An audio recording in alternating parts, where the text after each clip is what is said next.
Tra sistema bonus e sblocca cantieri, appuntamento tematico con l'Ordine degli Architetti, Istituzioni e Genio Civile. Rinviata l'audizione della deputata Occhionero accusata di falso. 30 detenuti del carcere di Agrigento segnalano abusi. Il comune è pronto a costituirsi parte civile per le spese pazze del CUPA. Il governo Musumeci tende una mano agli studenti, potranno tornare in Sicilia a Natale in autobus. Calcio eccellenza, via vai in casa Acragas, volley, la SEAP prepara la gara contro il Santa Teresa di Riva.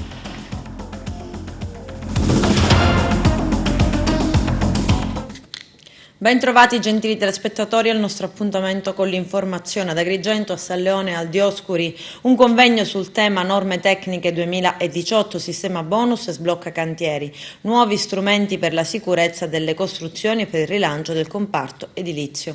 Il servizio del nostro direttore Arturo Cantella. Norme tecniche 2018, sisma bonus e sblocca cantieri. Questo è il tema del convegno organizzato dall'Ordine degli Architetti della provincia di Agrigento.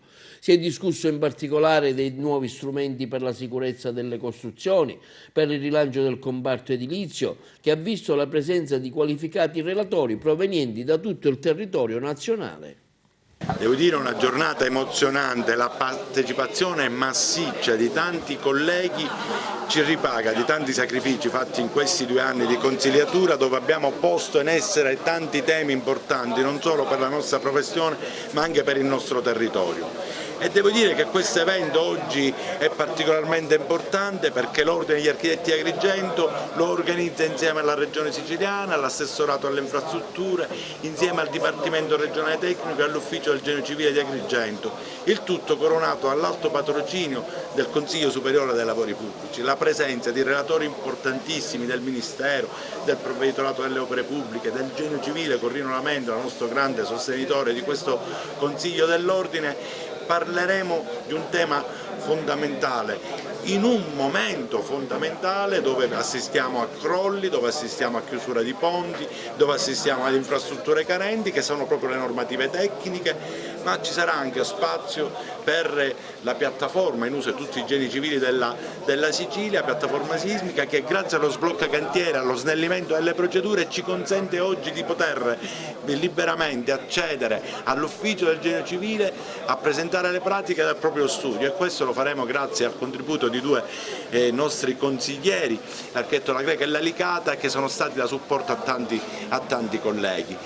Dedicheremo una intera giornata di studi al tema delle nuove norme tecniche per le costruzioni, e lo faremo fruendo del prezioso contributo dei migliori esperti in materia e dei rappresentanti, i massimi rappresentanti tecnici dello Stato e della Regione, con i quali ci confronteremo soprattutto sugli interventi di adeguamento e miglioramento sismico da eseguire su costruzioni esistenti.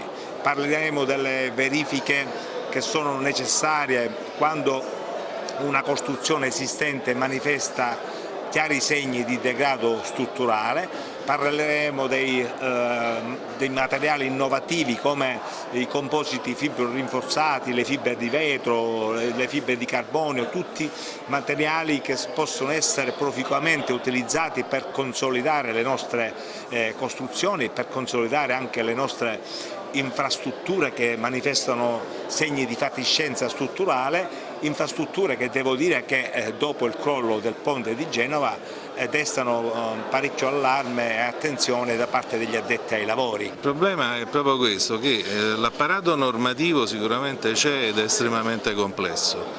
È difficile dire, questo è meglio dirlo subito, che qui la bacchetta magica non ce l'ha nessuno. È chiaro che questi convegni servono proprio per far capire all'intero mondo professionale che ci si sta lavorando. Il problema è che noi lamentiamo che in particolare in Sicilia ma anche in Calabria ci sono stati parecchi anni dove in effetti la macchina pubblica è stata abbastanza ferma nel settore di riattivazione delle grandi infrastrutture, ad esempio. Comunque si sta lavorando, è tutto finanziato. Il Ministero si sta impegnando molto per ciò che riguarda proprio il discorso di far ripartire il sistema delle infrastrutture sia sul piano ferroviario che sul piano delle stradali. Questi momenti sono assolutamente fondamentali e li cerchiamo continuamente anche a livello centrale, perché sono il vero momento di scambio e di recupero delle esperienze, delle necessità, delle problematiche che un territorio ha, chi è sulla frontiera, chi opera quotidianamente ha e deve trasmettere a chi come noi, al Ministero, al Servizio Tecnico Centrale, si adopera per predisporre politiche pubbliche, normative, eccetera, eccetera, per la sicurezza e la qualità delle opere. Tutto ciò non può essere fatto senza un continuo scambio con gli operatori professionali, con le amministrazioni locali che svolgono questo lavoro quotidianamente e che rendono tutta questa operazione la più proficua possibile. Per cui questi momenti in generale e questo in particolare in questo bellissimo e importantissimo territorio sono dei momenti fondamentali per la crescita di questo Paese e la vera efficacia delle politiche pubbliche di sicurezza e qualità che stiamo portando avanti. Ritengo che questi momenti siano di fondamentale importanza e che siano un impulso notevole per collaborare tutti insieme per la protezione del nostro patrimonio costruito. Momenti come questi sono importanti perché i tecnici si confrontano finalmente con il territorio, i tecnici con altri tecnici. Sono momenti importanti di verifica e che andrebbero programmati con un calendario fitto. Oggi noi parliamo di normativa tecnica, di sblocca cantieri, tutti di temi che hanno un riverbero sul territorio importantissimo, fondamentale, soprattutto in una regione che è economicamente depressa come la nostra.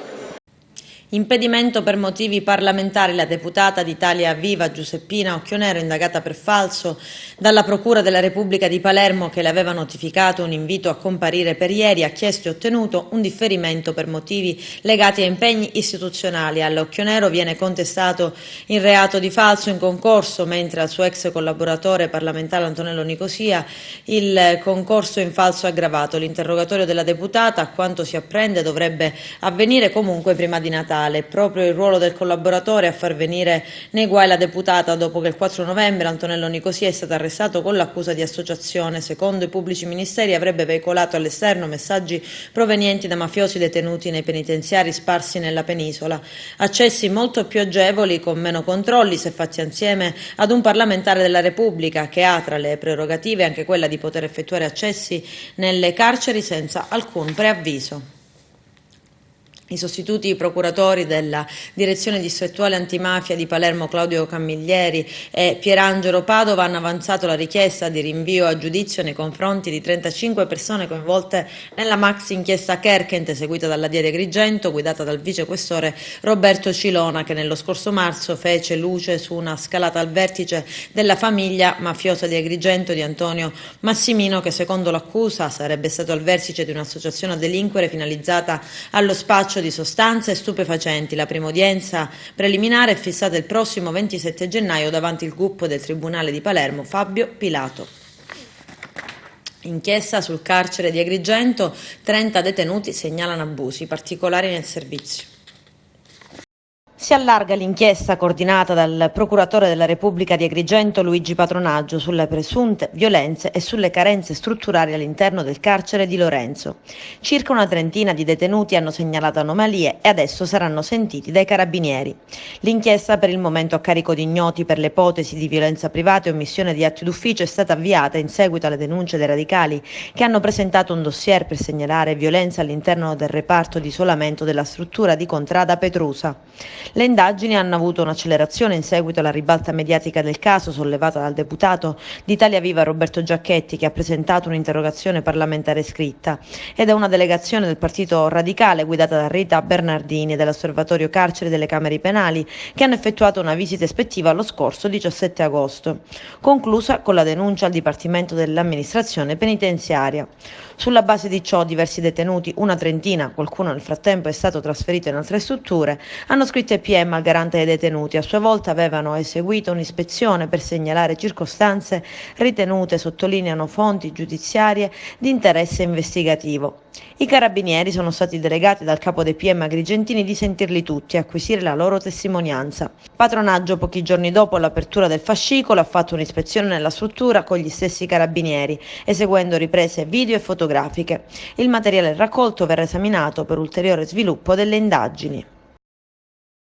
Nessuno ha mai fatto uno studio per verificare la situazione sui fondali di Lampedusa, dove giacciono i relitti dei barconi. Sono un rischio costante per i pescherecci che vengono danneggiati, così come le reti e le attrezzature. Questo è il grido d'allarme del sindaco di Lampedusa, Totò Martello, che prosegue: e chi li paga questi danni? Finora li hanno pagati i nostri pescatori, ma non è giusto. Se c'è una grandinata si proclama la calamità naturale e gli agricoltori vengono sostenuti e risarciti. E se il mare è pieno di relitti che danneggiano i pescherecci, non è anche questa una calamità? Conclude.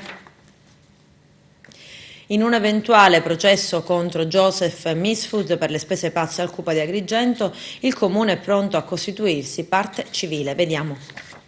Il Comune di Agrigento si costituirà parte civile nel procedimento contro l'ex presidente del Consorzio Universitario di Agrigento, Joseph Mifsud, l'uomo che è al centro del cosiddetto scandalo Russia Gate. È la volontà espressa dal sindaco Lillo Firetto. La procura ha iscritto nel registro degli indagati per truffa e abuso d'ufficio una persona che era stata voluta a capo del polo universitario di Agrigento da un vecchio modo di fare politica, afferma il sindaco. Quella stessa vecchia politica che con leggerezza e senza farsi scrupoli ha rubato il futuro a tanti giovani agrigentini e che, se non fossimo intervenuti in tempo, avrebbe costretto altrettanti ragazzi e ragazze a rinunciare alla formazione universitaria in loco. Firetto auspica che le indagini della procura mettano in luce le responsabilità delle spese pazze e di quella gestione superficiale che ridusse al collasso il CUPA, il Consorzio Universitario della provincia di Agrigento. Il sindaco si è battuto dal 2015 per la riattivazione dei corsi di laurea fino a veder nascere Empedocle, Consorzio Universitario di Agrigento, un traguardo che è stato sancito nei primi del mese scorso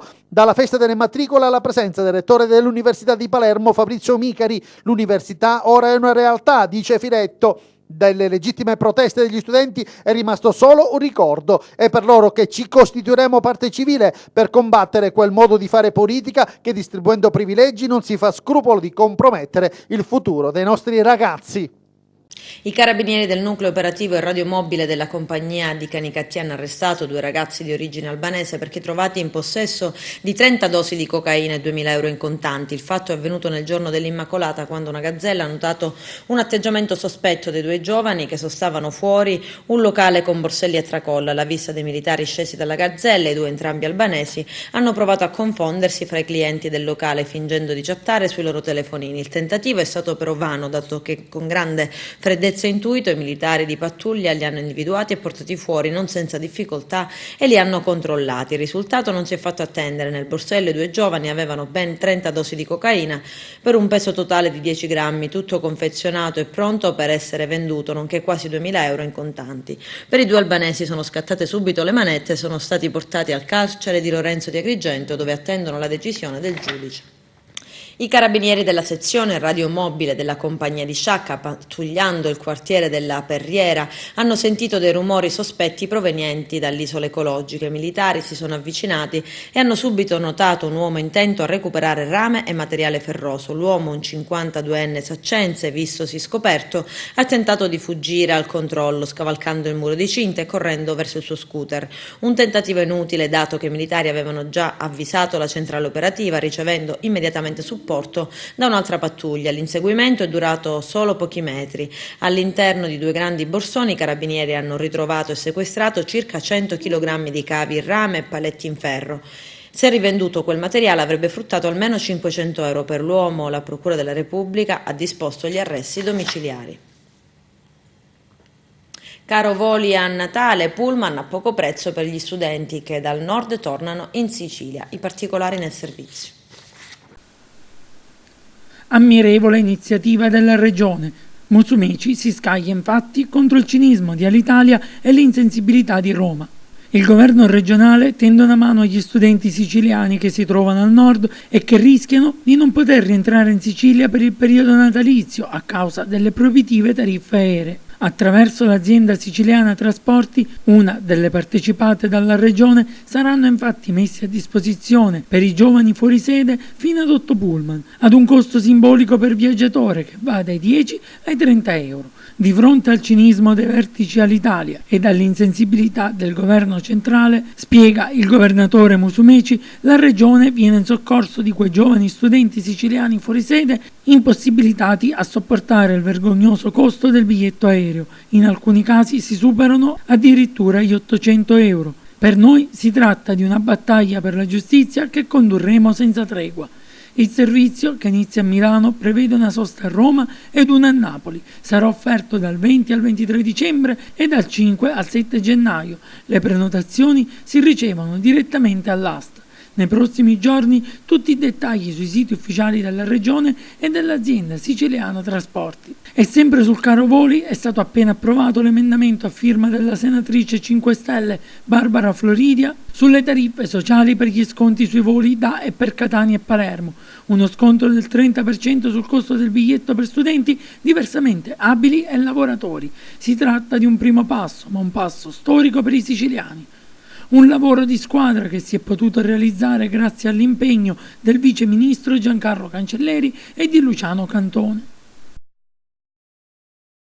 Adesso ci fermiamo per la prima pausa pubblicitaria, tra poco vi aspetto.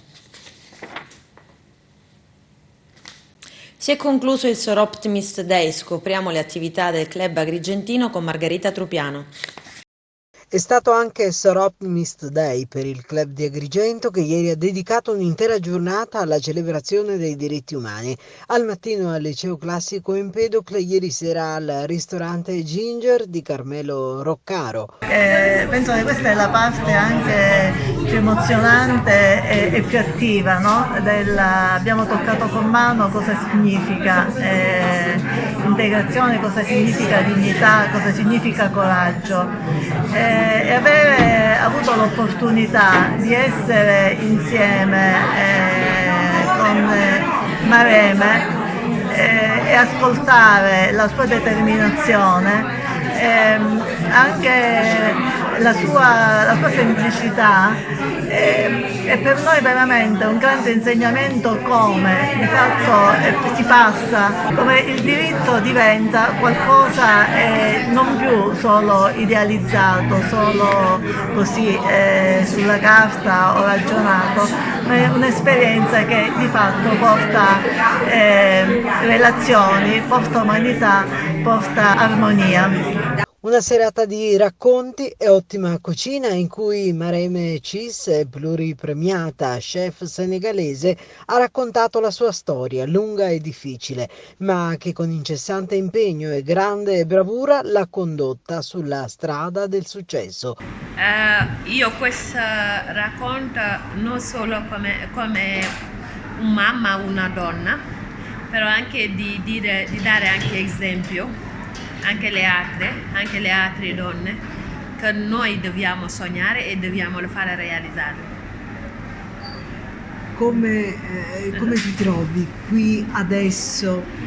Ad Agrigento io mi trovo bene, ad Agrigento io mi sento anche agrigentina, perché ci sono i miei figli che sono nati qua, io vivo qua da 15 anni, perché io mi considero come una agrigentina. Grandi soddisfazioni ti ha dato il lavoro? Sì, il lavoro mi ha dato grande soddisfazione, mi ha dato tantissimo, non solo poco, perché mi ha dato anche di essere più, prima sono orgogliosa di me, però adesso di essere di più, anche di essere anche di più molto ambizioso, anche molto per dare anche, come l'hai detto, esempio a alcune donne, che noi dobbiamo farcela, noi donne. Sabato prossimo, 14 dicembre, al Teatro Pirandello di Agrigento, la compagnia Arcobaleno porterà in scena Anime che si chiamano. L'iniziativa è organizzata dal club Lions Valle dei Templi e il ricavato andrà in beneficenza. Vediamo. Una nuova iniziativa, il Club Lions Valle dei Templi, ci dà appuntamento per sabato sera al Teatro Pirandello con una rappresentazione teatrale. Sabato sera al Teatro Pirantello alle ore 20:30 i soci del Lions Club Agrigento Valle dei Templi si ritroveranno per una nuova iniziativa all'insegna della legalità. Si darà vita ad una rappresentazione teatrale, Anime che si chiamano, che è stata scritta e diretta da una nostra socia, la professoressa Antonella Monreale. Il ricavato della serata sarà destinato all'LSI Foundation, la fondazione per l'acquisto di vaccini contro il morbillo per i bambini dei paesi disagiati. Parte del ricavato andrà per l'acquisto di un cane guida. I componenti del club hanno voluto fortemente la presenza di ragazzi di diverse scuole perché si vuole far passare questo messaggio della legalità, sensibilizzare i ragazzi alla legalità. Ci saranno inoltre testimonianze importanti, anche la presenza di personalità. Ci saranno delle testimonianze e si prevede pure la presenza di autorità laionistiche, autorità religiose, militari e anche sociali. Darò voce e vita a quelle persone che hanno avuto tolta la vita per le ingiustizie. Ci tengo particolarmente a questa rappresentazione, innanzitutto perché ha un valore sociale e poi perché dobbiamo dare voce veramente a chi non c'è più, a chi ha perso veramente la vita per qualcosa che non doveva esserci. Io sono onorata di far parte di questa squadra dei Lions come socia e quindi quando sono stata chiamata per poter fare questa rappresentazione ho accettato immediatamente. Venerdì prossimo 13 dicembre il mercatino di Santa Lucia arriva a Ioppolo Giancazio. Il nostro direttore Arturo Cantella. Giorno 13 a Ioppolo Giancazio si terrà una serata veramente originale, ecco, se ce la spiega.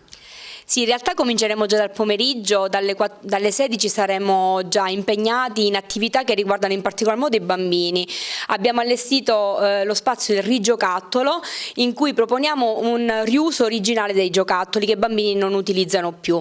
Quindi ci sarà uno spazio in cui raccogliere i giocattoli per donarli ad altri bambini, in cui li incarteremo, infiocchetteremo per renderli ancora più allegri. Uno spazio in cui invece i bambini scambieranno i giocattoli che non utilizzano più con quelli degli amici che invece appunto li portano per essere scambiati.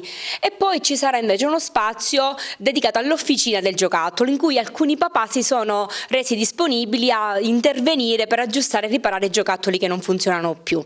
E poi durante il pomeriggio poi si apriranno gli spazi propri del mercatino, avremo il banchetto dei bambini di Crisci Bedru, che è il progetto che l'associazione Beggiame sta portando avanti da qualche mese grazie al sostegno della Fondazione Pro Solidar e poi grazie all'aiuto del Comune stiamo appunto realizzando il mercatino di Santa Lucia, quindi avremo lo spazio con i prodotti realizzati nei laboratori dei bambini, poi ci saranno alcuni espositori, avremo dei mini presepi e poi la cosa più interessante, che soprattutto interesserà anche i grandi, sono i dolci, perché abbiamo voluto appunto creare uno spazio in cui riscoprire un po' i sapori della tradizione e quindi avremo sia dolci preparati in casa da chi vorrà darci la disponibilità appunto di addolcire il nostro mercatino e poi in loco prepareremo la cuccia, che non può mancare il giorno di Santa Lucia, e i feggi di latti, che sono un dolce tipico di Ioppolo e che anche questo affonda le radici in una tradizione che si perde nel tempo, insomma.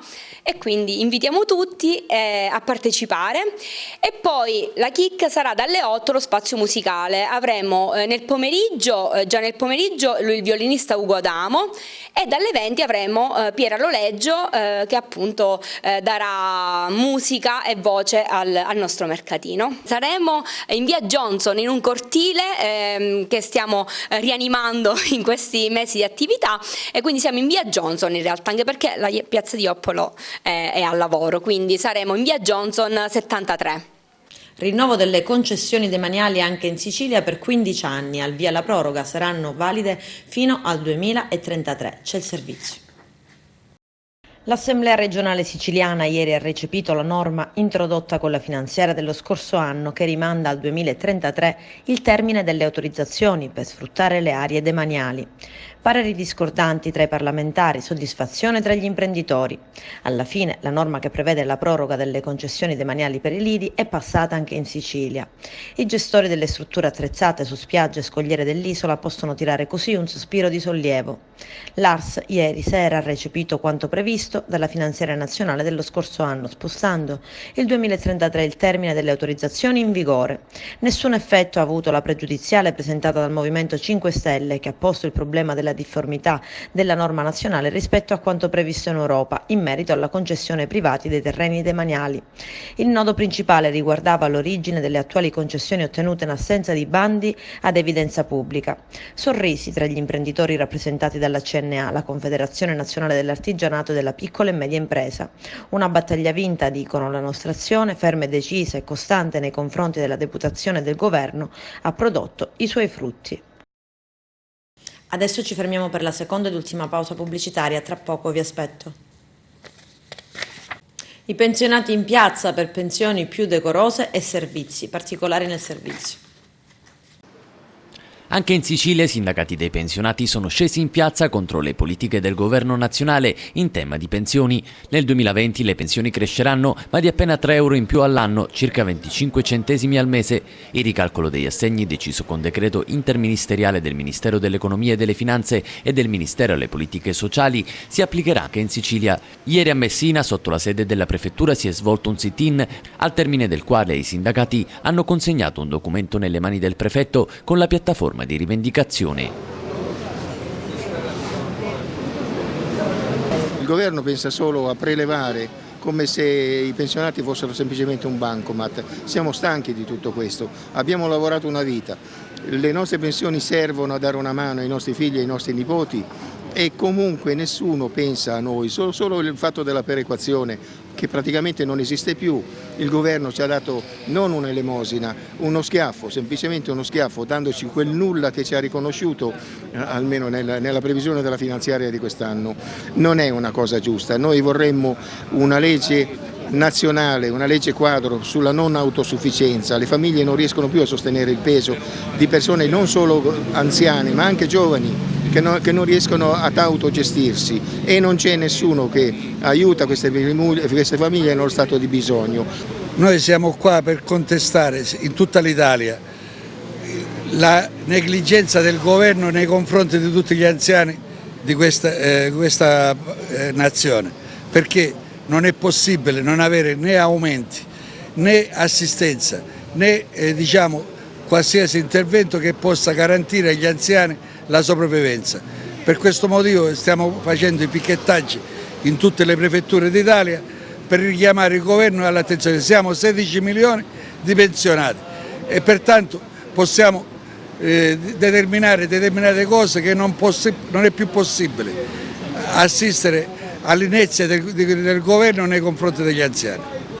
Chiediamo la rivalutazione delle pensioni per i pensionati e chiediamo la 14ª mensilità per quanti prendono poco di pensione che rischiano di non farcela.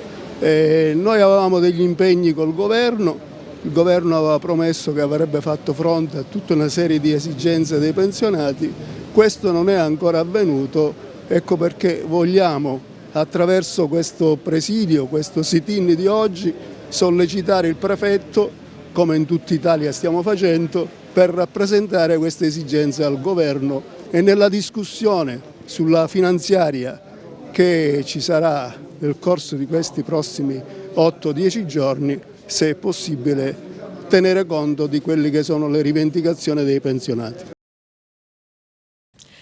Calcio eccellenza, via vai in casa Acragas, in 3 lasciano il gigante mentre ritorna Filippo Caternicchia. Carmelo Lentini. Ritorna in biancazzurro il centrocampista Filippo Caternicchia, classe 99, riberese puro sangue. In passato è stato nel giovanile Acragantina ai tempi della Lega Pro, debuttando tra i professionisti con la maglia biancazzurra. In stagione era in rosa con indicata in D ed oggi pomeriggio ha firmato la lista che lo lega all'Acragas. Proviene da un'esperienza di 7 gare giocate in giallo-blu ed in passato ha vestito la maglia del Latina. Caterdicchia rientra nella rosa degli Hunter. Nel campionato di prima categoria, il Girone G, si è giocata l'11ª giornata di andata e che vede in vetta alla classifica l'Atletico Gorgonia di Delia, etallonata a 5 punti dall'Atletico Favara e da 7 dal Raffadale. Si tratta di un torneo molto livellato, dove nel breve giro di 3 punti ci sono ben 5 squadre che si trovano un tiro di schioppo dallo stesso Atletico Favara. Torna a vincere il Gemini in casa con Nicosia, mentre la Libertas Racalmuto soccombe sul campo del capolista Atletico Gorgonia con il risultato di 4-0. Perde tra le mura amiche a Ravanusa 1-3 con il Masterpo e vince l'Atletico Favara con il minimo scarto 1-0 con il Caltanissetta. Nel torneo di seconda categoria, buon pari esterno della Raclea Minoa sul campo della Forte Sommatinese per 0-0. Ciò consente di rimanere in vetta alla classifica pur se in condominio con il Don Bosco Mussomeli, con quest'ultimo che ha superato con affanno l'Atletico Licata per 2-1. Attenzione però perché il Don Bosco Mussomeli è una gara in meno giocata e in caso di vittoria balzerebbe da solo in cima alla graduatoria. Si attarda invece l'Atletico Licata che rimane a 3 punti dalla cima, mentre il Gela si è vista sospendere la partita che lo vedeva in campo avverso con il Vallelunga. In settimana si attende il responso disciplinare del giudice sportivo. Per quanto riguarda le agrigentine, hanno vinto l'Alessandria della Rocca per 4-0 con il Marianopoli, l'Atletico Montallegro con il Muxar per 3-1 in un derby molto combattuto che ha messo in evidenza l'attaccante locale Dominic Piruzza. Torneo Pietro Paolo Brucato entra nel vivo, la delegazione di Agrigento domani, giovedì, affronta la delegazione di Ragusa. È la terza giornata di questo torneo regionale, Agrigento si presenta con gli allievi a punteggio pieno con 6 punti, mentre la squadra giovanissimi ha 4 punti. Oggi c'è stato l'allenamento di rifinitura a Ioppolo Giancacchio per i giovanissimi e con noi il selezionatore dei giovanissimi Carmelo Giordano. Mister, come ha visto i ragazzi e come state preparando questa partita che è fondamentale per raggiungere la semifinale? Sì, la partita credo che l'abbiamo preparata bene, anche se abbiamo avuto delle difficoltà in quanto abbiamo avuto la sosta in queste settimane e quindi dall'ultima partita di Caltanissetta fino alla partita di giovedì abbiamo fatto 3 raduni, in 3 raduni ho potuto disporre a corrente alternata della squadra in quanto gli impegni con le società hanno fatto in modo che non potessi contare sull'intera rosa, però diciamo che i ragazzi che si sono allenati abbastanza bene, siamo pronti a disputare una grande partita, sappiamo l'importanza del match di giovedì, sappiamo che se vinciamo approdiamo alle semifinali e probabilmente il diritto di disputare la semifinale in casa, quindi abbiamo studiato nei minimi particolari Ragusa in quanto insieme allo staff l'abbiamo visionato nella prima giornata nella partita di Modica contro il Caltanissetta, quindi ci sono tutti gli ingredienti e presupposti per fare una grossa partita e sono sicuro che i ragazzi la disputeranno. State lavorando molto bene, si sta lavorando molto bene, i ragazzi rispondono quasi sempre, tranne gli impegni con le società, alle convocazioni, ma la cosa più importante, ho visto che c'è veramente un grande gruppo, i ragazzi che si vogliono bene, hanno veramente il piacere di venire a fare la rappresentativa con la delegazione. Sì, oggi nel briefing di apertura proprio dicevo questo ai ragazzi, che se avete il piacere di stare ancora assieme e di continuare questa avventura, tutto prescinde dal risultato della partita di giovedì. I ragazzi ormai si legge dagli occhi e da come si comportano che vengono felici e contenti alla rappresentativa. siamo riusciti il più quanto possibile a sensibilizzare i genitori, perché le società, tra mille difficoltà dal punto di vista di personale, di allenamenti, di scuole calcio, purtroppo sono poco presenti, però diciamo che alla fine insieme allo staff siamo riusciti a fare un buon lavoro. Questo lo vorrei dire a lettere chiare, a prescindere dal risultato di giovedì, a prescindere se Agrigento approda alle semifinali o meno. Siamo contenti come staff del lavoro fatto, abbiamo fatto un grosso lavoro. Certo, se poi al lavoro vengono anche risultati, tutto di guadagnato, però diciamo che insieme al coordinatore, al collaboratore, team manager, al medico, al presidente che ci sostiene, siamo sicuri di aver svolto un ottimo lavoro e vediamo se poi giovedì il campo ci confermerà tutto questo. Volley, la SEA Paragona prepara la gara contro il Santa Teresa di Riva. Si tratta di un match di grande importanza nel girone D perché mette di fronte la vice capolista con una delle squadre più in forma del torneo. Vediamo. La SEA Pedalicardilo Aragona torna ad allenarsi dopo la vittoria casalinga di sabato scorso contro la Virtus Osogna Chieti per 3-1. Le biancazzurre da oggi inizieranno a preparare il primo derby siciliano del campionato di B1 in trasferta contro il Santa Teresa di Riva di sabato prossimo 14 dicembre alle 18 alla palestra comunale Bucalo. È il big match della nona giornata del girone D perché mette di fronte la vice capolista SEA Pedalicardilo Aragona che ha 18 punti e la terza forza del campionato il Santa Teresa di Riva con 15 punti, una delle squadre più in forma del torneo. La gara dunque assegna punti importantissimi per tenere il passo dell'imbattuta capolista Cerignola che però deve ancora osservare il turno di riposo. Il Santa Teresa di Riva è reduce dalla vittoria in rimonta al tie break sul campo della Connetti Chieti che ha ulteriormente innalzato il morale del sestetto di coach Antonio Jimenez. Grande prova del collettivo e ben 4 atlete in doppia cifra, le schiacciatrici Iannone 20 punti e Marino 15, l'opposto Bertiglia 14 e la centrale Albano 13 punti. Gli altri punti di forza del Santa Teresa di Riva sono la palleggiatrice Agostinetto, la centrale Merzieca e il libero Rinaldi. La panchina è composta tra le altre da De Luca, Ferrarini e Buttarini. Il derby dunque si preannuncia emozionante, combattuto e promette tanto spettacolo anche per l'alta posta in palio. Le ragazze della SEA Pedalicardilo Aragona consapevoli della forza dell'avversario prepareranno la gara con la massima determinazione anche con doppie sedute giornaliere di lavoro atletico. Coach Luca Secchi alla ripresa degli allenamenti può contare sull'intera rosa, tutte le giocatrici sono in ottime condizioni fisiche. La sfida Santa Teresa di Riva SEA Pedalicardilo Aragona sarà diretta dal primo arbitro Giovanni Rizzica di Reggio Calabria e dal secondo arbitro Pierluigi Sodano di Vibo Valencia. Con questo è tutto, termina qui l'edizione del telegiornale. Grazie per la gentile attenzione e per essere stati con noi. A presto.